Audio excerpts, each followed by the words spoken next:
Today I wanted to switch things up a little bit. Since GTA 6 news comes out slower than some people think I talk in my videos, I decided to search through my comment section and the r/GTA 6 subreddit to find what features fans want the most in GTA 6. And if there's any information that we have about these different topics from the leaks or insider info, then I'll touch on that as well. If you enjoy, a like and subscribe is always appreciated. Thank you guys so much, and let's get into it.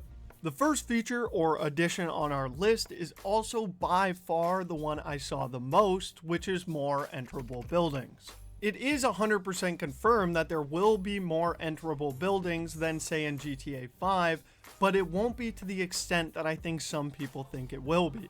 To all the people who live in Florida, I don't think you're going to be able to go see your house or anything like that, but there will be a lot more like restaurants, grocery stores, pawn shops, bars, and nightclubs, which are all confirmed to be enterable, and there will probably be more that we just don't know about yet. Especially on the r/GTA 6 subreddit, I saw a lot of people speculating that around 70% of buildings are enterable, but that just doesn't seem possible even for GTA 6 still. Even though the consoles are a lot more powerful than we had back in the Xbox 360 era, the graphical enhancement of GTA 6 will still hinder how much you can have rendered on a map at once.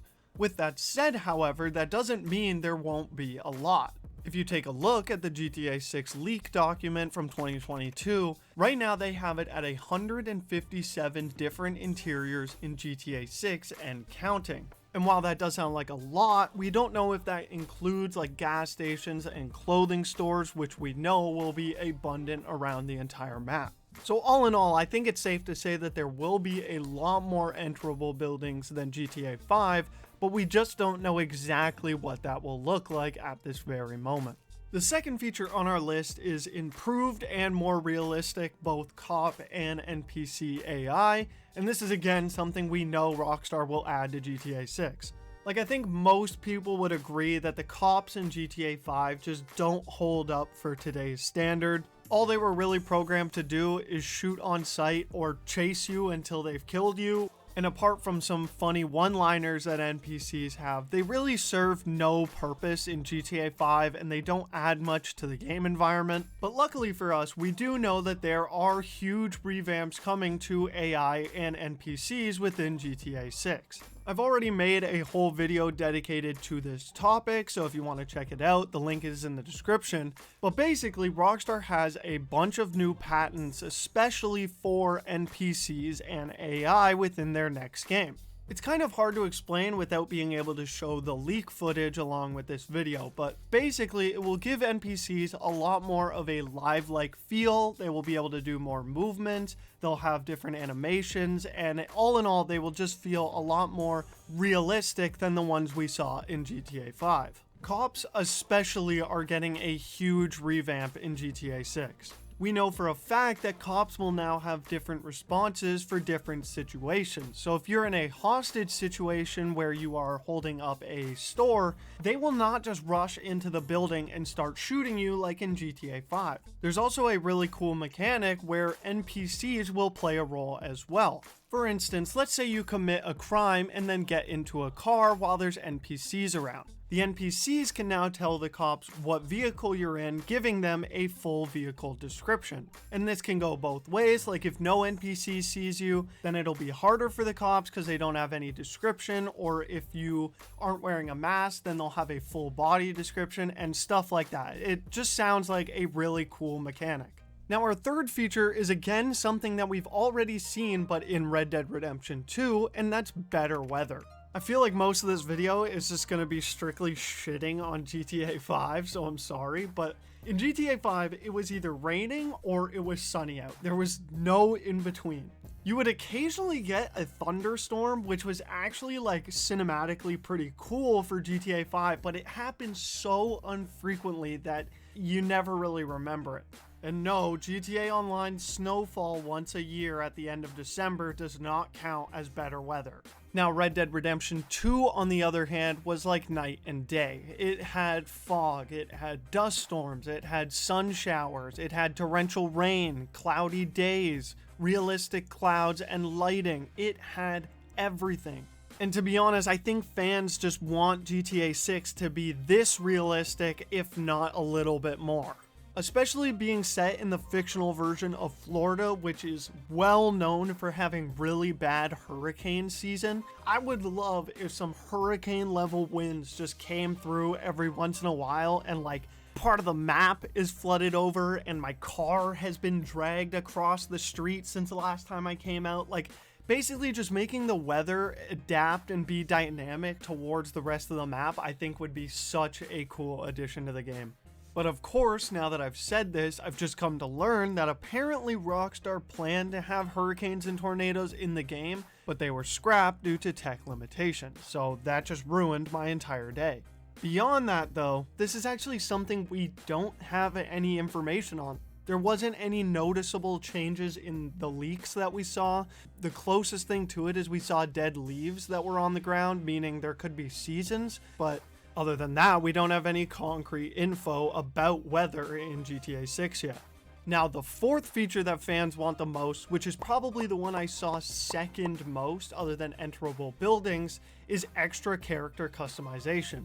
And I kept this topic pretty general because there's a lot of different avenues that fans want to go in this direction. Like for instance, I know a lot of people want to have more customization options when it comes to actually creating their character, like their online character. But then there's a lot of people who also want more customization when it comes to their clothing and overall look.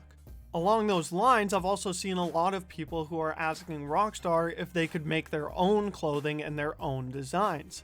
And while that would be a really cool feature, I think most people would agree that after the creative freedom we had to make whatever we wanted with Black Ops 2 emblems, that there is no way Rockstar will add this into GTA 6, okay? Because it will 100% be abused in all the wrong ways. Apart from clothing though, there's a lot of people who want more customization when it comes to like actual in-game play mechanics, like a weight loss system, a hair growth system, and even having a gym to go to where you could work out. Now the weight loss and weight gain system isn't confirmed yet, but for the sake of the video, I'm gonna say that I'm not really a huge fan of it.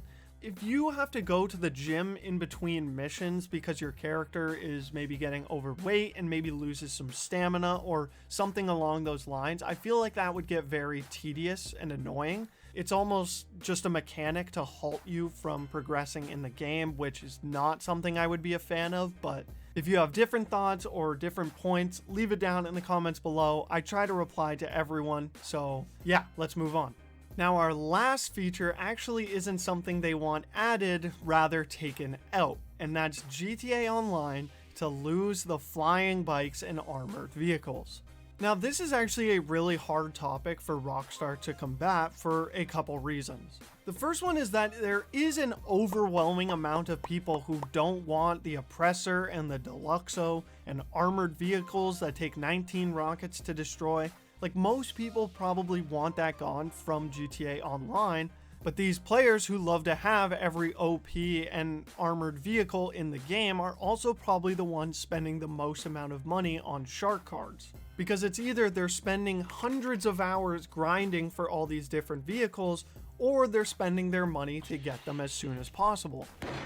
And if you've played GTA Online since these updates have come out, you would probably know that the game is very heavily based around being a griefer. Like, there is a lot of tools that you get as a griefer versus someone who's doing sell missions.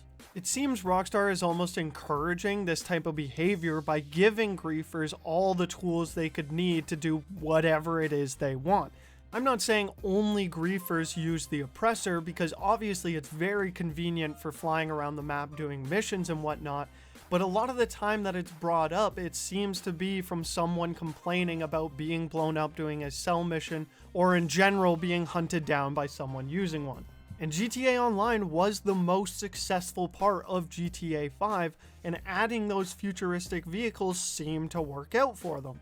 So it's hard to say what will happen with GTA 6 Online in that regard, but I think the general consensus is that most people want to see this stuff stay in GTA 5 and not be anywhere near the new GTA 6 Online. And there you have it. That was the 5 most asked for features in GTA 6. And come 2025, we will all see what Rockstar finally has in store for us. Leave a comment telling me what your most wanted feature is in GTA 6. Leave a like and subscribe. It always helps out. Thank you guys so much, and I will see you guys in the next one. Peace.